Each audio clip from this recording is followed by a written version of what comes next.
In che cosa consiste l'opera Il Drago che porterete in scena i primi di agosto? Sì, l'opera Il Drago è stata scritta nel 1944 dall'autore russo Evgeny Schwartz e narra le vicende di una città soggiogata ormai da generazioni e al potere di un drago che tiraneggia su di essa.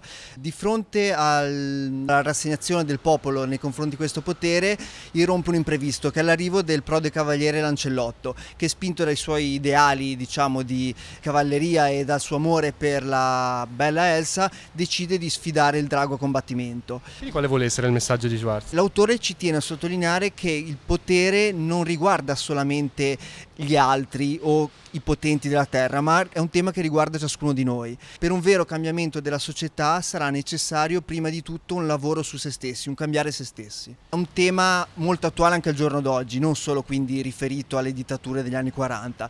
Che lavoro di preparazione c'è stato dietro? Ormai sono tanti mesi che ci lavoriamo, perché da ottobre che è cominciato il lavoro, che ha coinvolto un gruppo di 36 ragazzi, attori, più una decina di adulti, di nostri amici adulti che ci hanno aiutato con tutta la parte organizzativa e anche burocratica per quanto riguarda la messa in scena che porteremo il 2 agosto.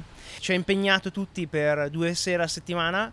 Si è venuta anche a creare una sinergia, un'amicizia anche fra tanti sconosciuti, perché ormai, avendo noi una storia di 8 anni, di anno in anno abbiamo sempre maggiori richieste di partecipazioni sia come attori che come proprio aiuti esterni e collaborazioni allo spettacolo. Il ricavato come sarà utilizzato? Il ricavato della serata, come ormai da 2 anni, sarà devoluto per le opere di padre Ibrahim ad Aleppo. Ormai con padre Ibrahim è nata un'amicizia e quindi anche quest'anno ci teniamo a sostenere quello che lui sta facendo insieme agli altri francescani in Siria.